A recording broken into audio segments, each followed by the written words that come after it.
आप सभी का स्वागत है मेरे YouTube चैनल में द केमिस्ट क्लब। आज मैं एक बहुत ही इम्पोर्टेंट टॉपिक के बारे में डिस्कस करना चाहती हूँ, होमो लूमो कॉन्सेप्ट। ये जो कॉन्सेप्ट है ये most of the organic reactions में यूज़ होता है। उनकी रिएक्टिविटी, उनका मैकेनिज़्म बताने में हेल्प करता है। जैसा कि आपने कभी पढ़ा होगा पेरिसाइक्लिक रिएक्शंस के बारे में, तो पेरिसाइक्लिक रिएक्शंस जो हैं वो basically most of the pericyclic reaction इस कॉन्सेप्ट पर बेस्ड होती हैं। तो आज मैं उसके बारे में थोड़ा सा एक छोटा सा डिस्कशन करना चाहूँगी ताकि आपको ये जनरल ऑर्गेनिक केमिस्ट्री वाला पार्ट समझ आ सके। कैसे कुछ इलेक्ट्रॉन डोनेटिंग ग्रुप से मेरी जो होमो की एनर्जी होती है वो बढ़ जाती है और वो बेटर डोनर हो जाते हैं, और कैसे लूमो की एनर्जी घट जाती है कुछ इलेक्ट्रॉन विड्रॉइंग ग्रुप्स की वजह से, जिससे वो बेटर एक्सेप्टर हो जाते हैं। जैसा कि होमोन अपने नाम से बताता है हाईएस्ट ऑक्यूपाइड मॉलिक्यूलर ऑर्बिटल, मतलब वो एक मॉलिक्यूलर ऑर्बिटल है। मॉलिक्यूलर ऑर्बिटल का मतलब है वो दो एटम्स के मिलने से एक मॉलिक्यूलर ऑर्बिटल बनाया है। और हाईएस्ट ऑक्यूपाइड का मतलब है वो एक ऐसा ऑर्बिटल है जो सबसे हाईली ऑक्यूपाइड है, मतलब वही एक हाईएस्ट ऑक्यूपाइड है। उसके ऊपर जितने भी ऑर्बिटल हैं वो सब खाली हैं। लूमो का मतलब होता है lowest unoccupied molecular orbital. LUMO का मतलब है जो हाईएस्ट ऑक्यूपाइड है। अब देखिए वहाँ तक वो ऑक्यूपाइड है, अब उसके ऊपर जितने भी ऑर्बिटल हैं वो कैसे हैं, वो अनऑक्यूपाइड हैं, वो खाली हैं। तो उन ऑर्बिटल में जो सबसे नीचे होता है, मतलब होमो के जस्ट एक ऊपर वाले को हम बोलते हैं लूमो।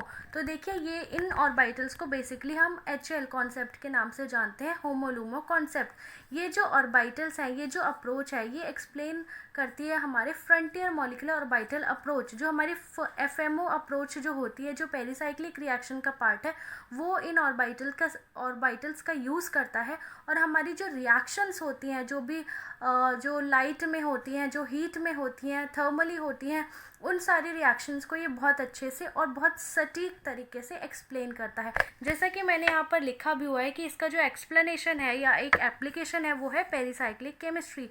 मैं एक एग्जांपल देना चाहती हूँ, जैसे इथीन मेरा क्या होता है, CH2 double bond CH2 double bond CH2 में कौन कौन से ऑर्बिटल्स होंगे, एक तो पाई होगा और एक उसका काउंटर पाई स्टार होगा। क्यों? क्योंकि जब दो ऑर्बिटल्स मिलते हैं तो दो नए मॉलिक्यूलर ऑर्बिटल्स फॉर्म होते हैं। जैसे ये दोनों के पाई ऑर्बिटल्स आपस में मिले होंगे, दो मिले हैं तो दो नए बनेंगे, तो एक बॉन्डिंग बनेगा, एक एंटी बॉन्डिंग बनेगा।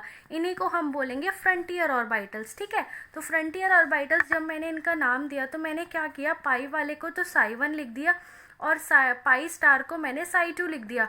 ये मेरा हाईली ऑक्यूपाइड था और ये मेरा लोएस्ट अनऑक्यूपाइड था। मैंने इसको लूमो लिखा और इसको होमो लिखा।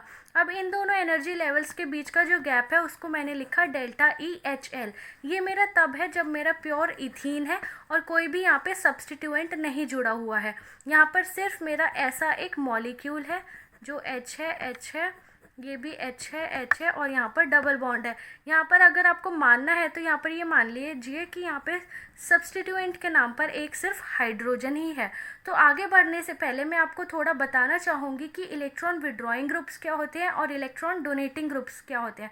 वैसे तो आपको इसके बारे में पता ही होगा क्योंकि आप सब एक केमिस्ट के स्टूडेंट हैं, तो फिर भी मैं आपको एक बार रिकॉग्नाइज़ करा देना चाहती हूँ ताकि मैं आपको होमोलूमो का गैप या होमोलूमो का मतलब अच्छे से समझा पाऊँ। देखिए ऑर्गेनिक केमिस्ट्री में जो सबसे इम्पॉर्टेंट चीज़ आती है वो होता है effect of substituents. Effect of substituents बहुत ज़्यादा इंपॉर्टेंट होता है पढ़ना, क्योंकि ये कई बार हमारे जो रिएक्शंस या मॉलिक्यूल्स की जो रिएक्टिविटी होती है उसको एनहांस कर देता है।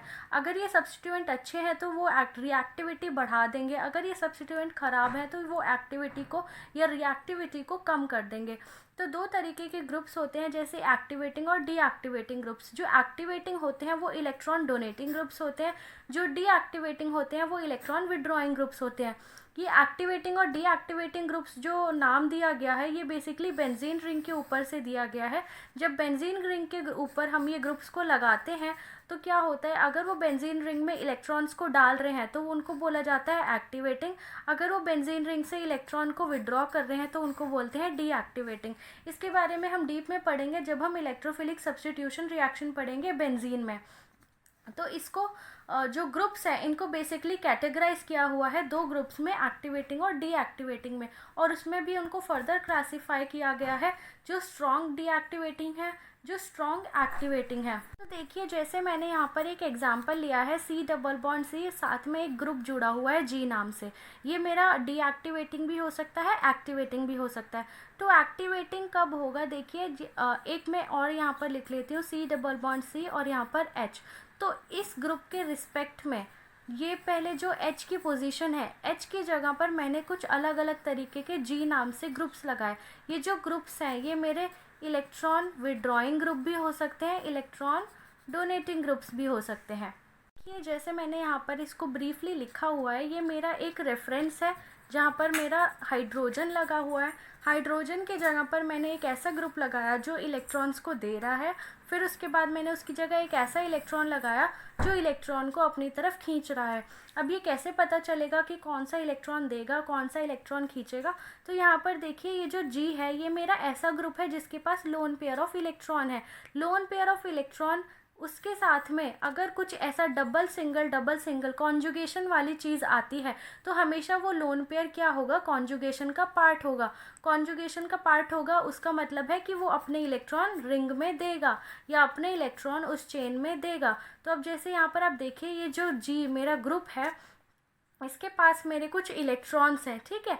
इस इलेक्ट्रॉन्स को इसने क्या किया, यहाँ पर ये देगा और फिर उसके बाद क्या होगा, ये जो बॉन्ड के जो इलेक्ट्रॉन है ये माइग्रेट करेंगे, यहाँ पर लोकलाइज हो जाएगा। तो इसका कुछ ऐसा रेजोनेंस स्ट्रक्चर बनेगा, C यहाँ पे डबल बॉन्ड आ जाएगा, इस पर पॉजिटिव चार्ज आ जाएगा और यहाँ पे नेगेटिव चार्ज आ जाएगा। तो इस प्रकार का एक स्ट्रक्चर बन जाएगा। मतलब ये मेरा कैसा ग्रुप है, ये मेरा इलेक्ट्रॉन डोनेटिंग ग्रुप है। इलेक्ट्रॉन डोनेटिंग ग्रुप मैंने क्यों बोला, क्योंकि इसने अपने इलेक्ट्रॉन्स को मेरे इस जो मॉलिक्यूल मैंने यहाँ पर लिखा हुआ है इसमें इलेक्ट्रॉन्स दिए। उसी जगह पर ये मेरा कैसा ग्रुप है, ये मेरा इलेक्ट्रॉन विड्रॉइंग ग्रुप है। इलेक्ट्रॉन विड्रॉइंग ग्रुप क्यों है, क्योंकि देखिए इसके पास यहाँ पर क्या है, ट्रिपल बॉन्ड। ट्रिपल बॉन्ड जो है उसके अंदर जो S कैरेक्टर वो ज़्यादा होता है।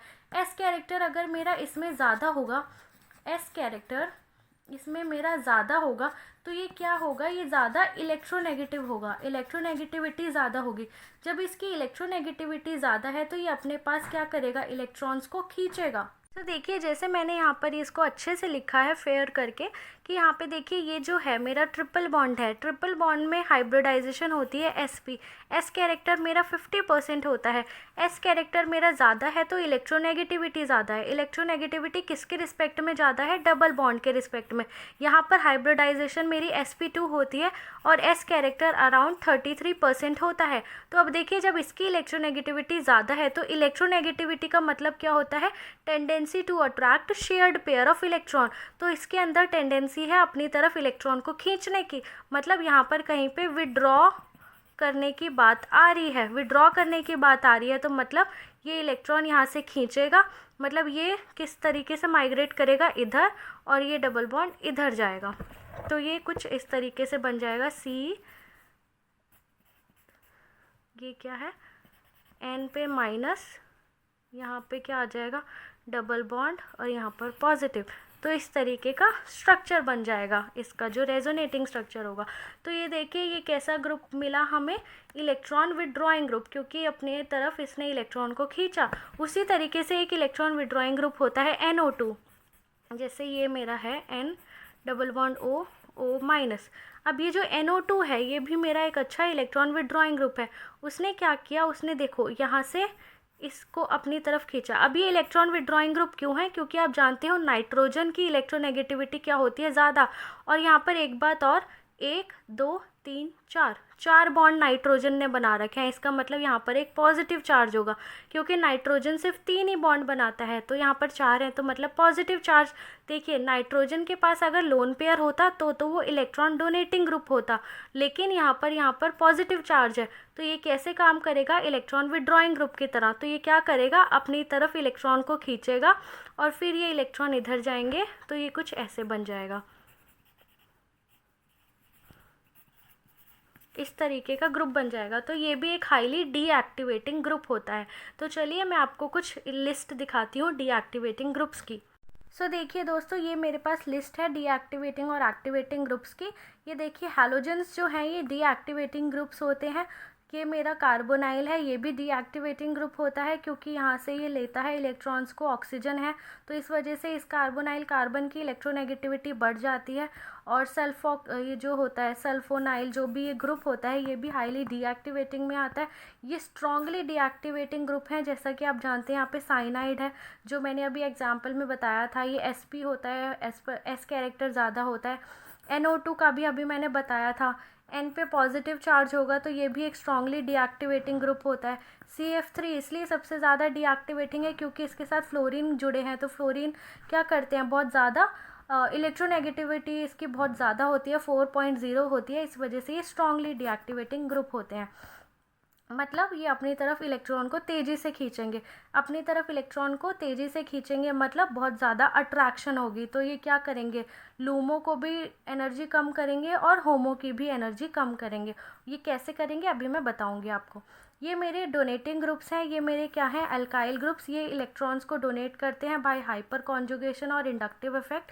ये मेरा कुछ एल्कोक्सी है जिनके पास लोन पेयर ऑफ इलेक्ट्रॉन होता है, ये यहाँ से डोनेट करते हैं इस तरीके से। ये मेरा हाइड्रोक्सी है, ये भी डोनेट करता है। ये मेरा अमाइड है, ये भी इस तरीके से यहाँ से डोनेट करता है। NR2 का हमने करा ही है एग्जाम्पल, एल्कोक्साइड भी एक इलेक्ट्रॉन डोनर है, तो ये आप फोटो खींच सकते हैं आराम से। ये मेरे इलेक्ट्रॉन डोनेटिंग ग्रुप्स हैं। ये देखिए जो इलेक्ट्रॉन डोनेटिंग ग्रुप्स होते हैं ये हमारी इंक्रीज़ करते हैं इलेक्ट्रॉन डेंसिटी को, किस पे, पाई सिस्टम पे। अगर मेरा यहाँ पे ऐसा कोई पाई सिस्टम है, यहाँ पर मैंने एक इलेक्ट्रॉन डोनेटिंग ग्रुप लगा दिया, तो ये क्या करेगा, इलेक्ट्रॉन डोनेट करेगा। यहाँ पे ऑलरेडी पाई इलेक्ट्रॉन्स हैं, इलेक्ट्रॉन डेंसिटी ज़्यादा है, तो ये और बढ़ा देगा इलेक्ट्रॉन दे के। जितने ज़्यादा, अगर मेरे पास, मैंने आपको बताया था, जब इसके पास जितने इलेक्ट्रॉन हैं उतने में तो ये स्टेबल है। अगर इसके पास बहुत ज़्यादा इलेक्ट्रॉन्स आ जाएंगे तो सिस्टम कैसा हो जाएगा, डीस्टेबलाइज हो जाएगा। डीस्टेबलाइज होने से क्या होगा, पोटेंशियल एनर्जी बढ़ जाएगी, क्योंकि इथिलीन को बस इतने ही इलेक्ट्रॉन चाहिए। अगर कोई ग्रुप है वो ज़बरदस्ती आके पुश करेगा उसमें इलेक्ट्रॉन्स, तो वो क्या करेगा, वो मेरे सिस्टम को डीस्टेबलाइज करेगा। और जब कभी डीस्टेबिलिटी आती है तो मेरी एनर्जी हमेशा बढ़ती है, तो एनर्जी मेरी बढ़ जाएगी, पोटेंशियल एनर्जी। तो इससे क्या होगा, मेरा जो होमो होगा उसकी एनर्जी अगर यहाँ थी नॉर्मली, जब मेरा हाइड्रोजन है, और जब मैंने कोई ग्रुप लगा दिया तो उसकी एनर्जी कहाँ होगी, यहाँ पर, मतलब वो बढ़ जाएगी। तो इससे क्या होगा, मेरा वो बेटर डोनर हो जाएगा, क्योंकि एनर्जी बढ़ने से न्यूक्लियोफिलिसिटी बढ़ जाती है, डोनर टेंडेंसी बढ़ जाती है। Reference has to be there with which increase और decrease in HOMO LUMO studies. तो हम हमेशा कोई ना कोई रेफरेंस लेके बात करते हैं होमो और लूमो की। जैसे ये मेरा एथीन था, HHHH, यहाँ पे कोई भी सब्सटीट्यूशन नहीं किया है, तो इसमें जो मेरा होमो लूमो का जो पोटेंशियल एनर्जी है वो मैंने यहाँ पर दिखा रखी है, इस प्रकार है। तो जब मैंने कोई ग्रुप लगाया, ये मेरा इलेक्ट्रॉन डोनेटिंग है। आप जानते हैं जब लोन पेयर के बगल में कोई पाई कॉन्जुगेटेड सिस्टम आता है, ये मेरा लोन पेयर है, इसके जस्ट बगल में पाई कॉन्जुगेटेड सिस्टम आ गया है, तो वो क्या करेगा, इलेक्ट्रॉन डेंसिटी को पुश करेगा। अब वो इलेक्ट्रॉन डेंसिटी को पुश करेगा तो पोटेंशियल एनर्जी बढ़ाएगा। पोटेंशियल एनर्जी बढ़ाएगा किसकी, होमो की भी और लूमो की भी। अगर ये दोनों यहाँ पर थे तो अब बढ़ के और ऊपर चले जाएंगे। अगर कोई मेरा जो एक्सेप्टर है, मेरे कोई एक्सेप्टर की एनर्जी अगर यहाँ पर है, लेट से मेरा कोई एक्सेप्टर A है जिसके साथ मुझे रिएक्शन करानी है, ये इसका लूमो है, ये मेरा लूमो है एक्सेप्टर का। तो देखिए पहले जब इथीन था, जब कोई भी सब्सटीट्यूशन नहीं था, तो इसका होमो, जो होमो के इलेक्ट्रॉन्स थे वो यहाँ थे, इतना गैप था, ये देखिए इतना, मतलब ऐसे देखते हैं तो इतना गैप था, इतना ज़्यादा। अब जब मैंने इसमें कोई इलेक्ट्रॉन डोनेटिंग ग्रुप लगा दिया तो उसने क्या किया, होमो की एनर्जी बढ़ा दी, होमो यहाँ पर आ गया, लूमो की भी एनर्जी बढ़ा दी। तो अब देखिए इलेक्ट्रॉन्स मेरे कहाँ आ गए, ऊपर उठ के आ गए। तो अब जो गैप है वो इतना हो गया, मतलब देखो कम हो गया गैप, तो कम हो गया तो ये आसानी से इसको इलेक्ट्रॉन दे सकता है। तो इसलिए मैं बोलती आ रही हूँ कि जो मेरे इलेक्ट्रॉन डोनेटिंग ग्रुप होते हैं वो मेरी क्या करते हैं, होमो की एनर्जी को भी बढ़ाते हैं और लूमो की भी एनर्जी को बढ़ाते हैं। इससे क्या होता है कि जो मेरा न्यूक्लियोफाइल होता है वो एक बेटर डोनर हो जाता है और मेरी डोनर एबिलिटी भी बढ़ जाती है। तो आपको अगर स्क्रीनशॉट लेना है तो आप ये ले सकते हैं, ये देखिए। तो चलिए आगे बढ़ते हैं, इलेक्ट्रॉन विड्रॉइंग ग्रुप के बारे में समझते हैं। इलेक्ट्रॉन विड्रॉइंग ग्रुप्स की बात करें तो ये इलेक्ट्रॉन विड्रॉइंग ग्रुप्स डिक्रीज करते हैं इलेक्ट्रॉन डेंसिटी को पाई सिस्टम में। पाई सिस्टम में से ये इलेक्ट्रॉन डेंसिटी को विड्रॉ कर लेते हैं, जैसा कि इनका नाम बता रहा है इलेक्ट्रॉन विड्रॉइंग ग्रुप्स। तो जब इन्होंने पाई सिस्टम से इलेक्ट्रॉन डेंसिटी को विड्रॉ कर लिया तो जो the left electron on pi system, अब देखिए न्यूक्लियस जो है, दो न्यूक्लियस है वहाँ पे। अब इलेक्ट्रॉन डेंसिटी जो थी, पहले समझ लो, मैं मान लेती हूँ कि वहाँ पर दो न्यूक्लियस पे दो इलेक्ट्रॉन डेंसिटी है, ठीक है। अब क्या हुआ, उन्होंने विड्रॉ कर ली है इलेक्ट्रॉन डेंसिटी को, तो अब वहाँ पर दो न्यूक्लियस है और सिर्फ एक ही इलेक्ट्रॉन है। एक ही इलेक्ट्रॉन है तो दो न्यूक्लियस एक इलेक्ट्रॉन को बहुत ज़्यादा अच्छे से टाइटली बाउंड करके पकड़ेंगे।